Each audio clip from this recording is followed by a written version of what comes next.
Hello and welcome back to Prices at the Pumps. A week has gone by, so here we are once again with Dan McTeague. I'm Scott Squires.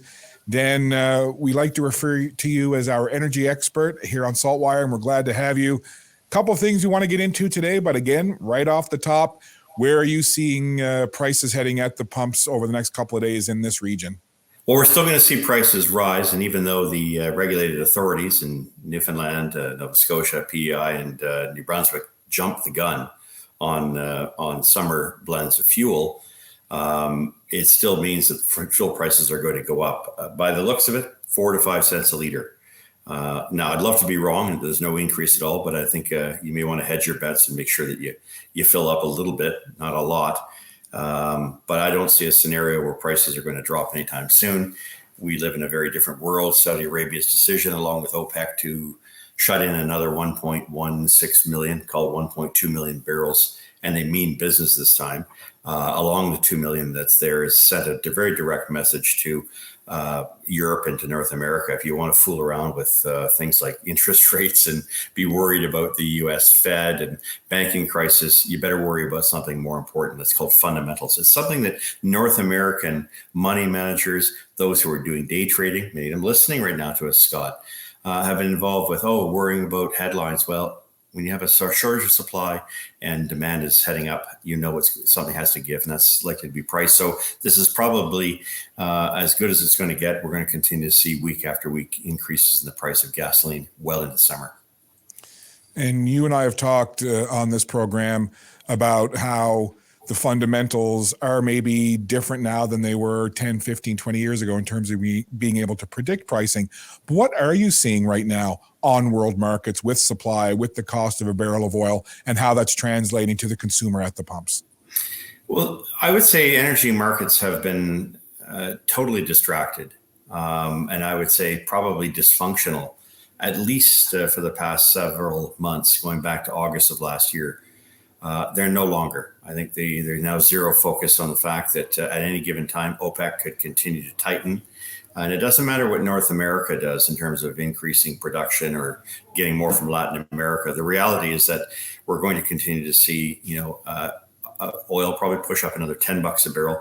So look for, Brent, which is becoming less and less important as far as the world is concerned, but still at 95 and West Texas Intermediate at about 90. At least for the foreseeable future. And of course, with governments increasing taxes, the scenario continues to worsen. Now, in the Maritimes, we will see gas prices on July 1st go up because, of course, that's the introduction of the federal government's carbon tax for most provinces. So that'll be up 3.26 cents a liter. And of course, on the same day, the clean fuel standard, which will mean not so much a tax increase, but lesser mileage as we blend more ethanol into gasoline in order to meet those emission cuts that Trudeau and company seem to want to impose. Yeah, and if I could get you to expand on that just a little bit, because it actually segues nicely into a tweet that I saw from you recently that I wanted to ask you about. And it was talking about this next carbon tax coming July 1st. And basically the tone of your tweet is, the second carbon tax hits July 1st. You'll notice your fuel rating and mileage drop as refiners first use more ethanol to meet emissions caps. And by 2025, and again, this is in your tweet, ethanol won't cut it and refiners will have to buy carbon credits. For the layperson that's listening to this and wonders, well, how does that affect me? How does that affect the consumer at the pumps? Well, more than carbon taxes, as we see now, 10 in the 10 cent range plus HST. You have the clean fuel standard, which the federal government was reluctant to put in place at first, but then decided to proceed with it. So it really constitutes what I consider the second carbon tax. And what it means is it's going to require refiners to reduce their emissions by 15%. So whatever they've been doing up to now to reduce that doesn't matter. They're going to have to do it even more. The only way currently a refinery can do that, other than going to a market and buying credits, so-called offsets, is to actually blend in a lot more ethanol in your gasoline. So we're going to go from averages of 5 to 10% to 15% ethanol in your gasoline, and it's all gasoline. We're going to be relying on more biodiesel, but dealing with ethanol, it means that for the next couple of years, ethanol will cut it. In other words, refiners will start to see their emissions drop by using ethanol. And that's for two reasons. Ethanol is produced largely in the United States.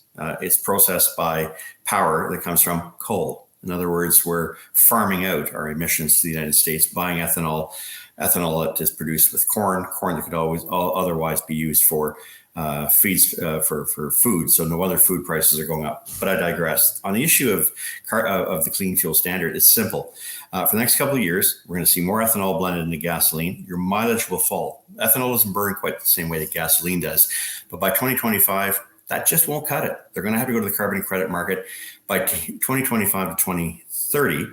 On top of the increase that you're going to see about 15-20 cents a liter in the carbon tax, that's the first carbon tax, add another roughly 30 cents a liter to the price of gasoline for Trudeau's second carbon tax. So again, as a consumer, if I'm hearing you correctly, you're saying that the more ethanol gets mixed into gas, the less mileage you will get. So in other words, if I buy $50 worth of gas today at whatever the ethanol mix is, if that ethanol mix increases substantially, that same $50 worth of gas will get me not as far. Am I exactly hearing that correctly? You are hearing that correctly. You're going to get less mileage. You're going to notice that you're doing the same thing you did a year ago will cost you a little bit more, even if the price doesn't change, because to do that, you're going to need a little bit more fuel to get there. Ethanol is no substitute for gasoline. Yes, it burns, but it doesn't burn as efficiently and like pure straight gasoline. So this is really the first shoe to drop. You'll notice it in terms of lousier mileage on your vehicle. So as a curious consumer and not the host of Prices at the Pumps and SaltWire, chatting to Dan McTeague, I want to know, why aren't we hearing more about this? Why aren't more folks talking about what higher ethanol mix means to the consumer in terms of getting less mileage? Why aren't we hearing more about it, Dan?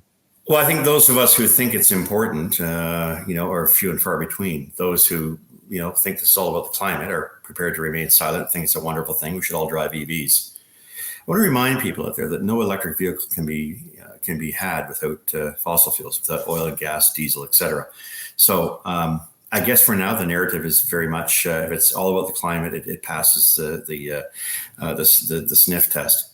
Unfortunately, I think we're seeing a larger cohort of Canadians who now are saying something's wrong.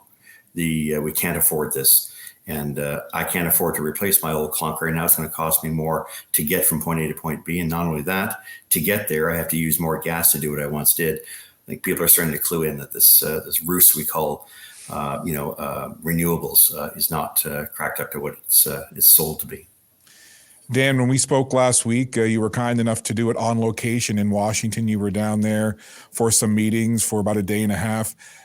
You're back now, and it's been almost a week since you got back. But were there a couple of takeaways from your trip down to Washington that you can share with us? I do this every once in a while, and I've been doing so not just now, my days at Gas Buddy, my days at tomorrowsgaspriceday.com, and even before then, when I was dealing as far back as 2008 with the energy bubble, talking to American friends and people who are in the know and having that breaking a bit of bread and having a coffee really helps pull out things about both sides of the country on the energy front that many of us, I think, are missing. One of the key takeaways for me remains the fact that I think Canadians and Americans have lost sight of energy security. Russia, certainly his invasion of Ukraine has brought that to the fore.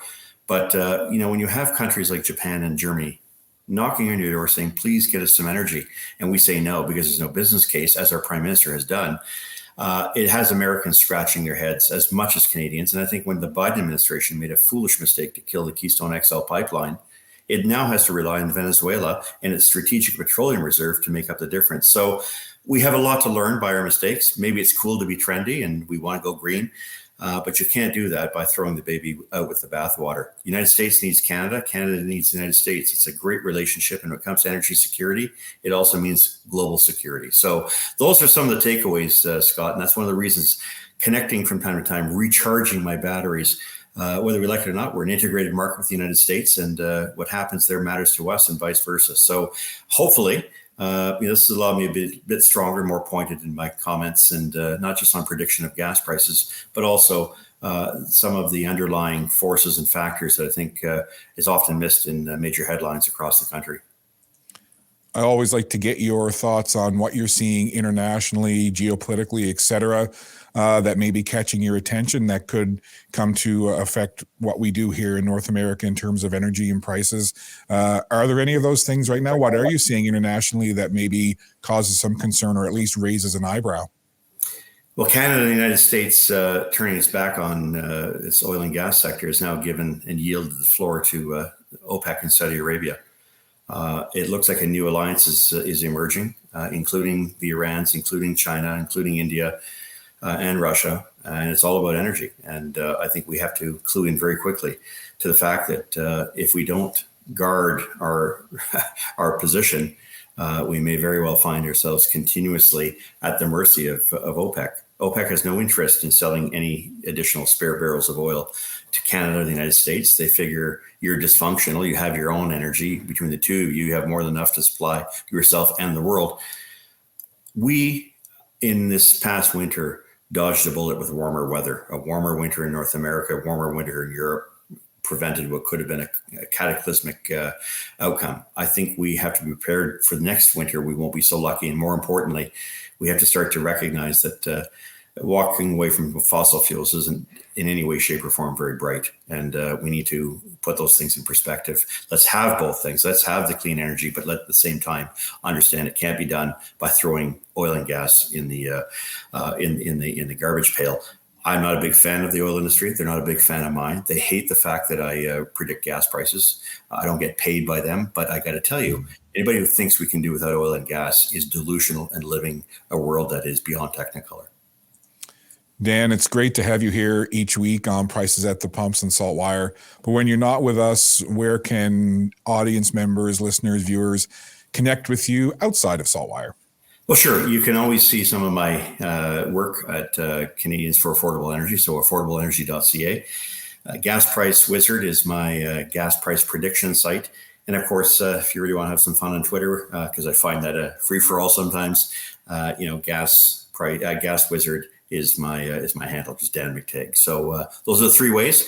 Love the engagement, and when I'm not sleeping, love to talk and share ideas with people. Sometimes a little more salty than others. Well, as someone that is a follower of yours on Twitter, I can concur. It's an interesting follow in a good way. Yeah. Now, before we let you go, we'll go away from the energy talk for a second. I recently experienced a move, and I see before we started recording, we can't see it now, but there were some boxes and stuff behind you.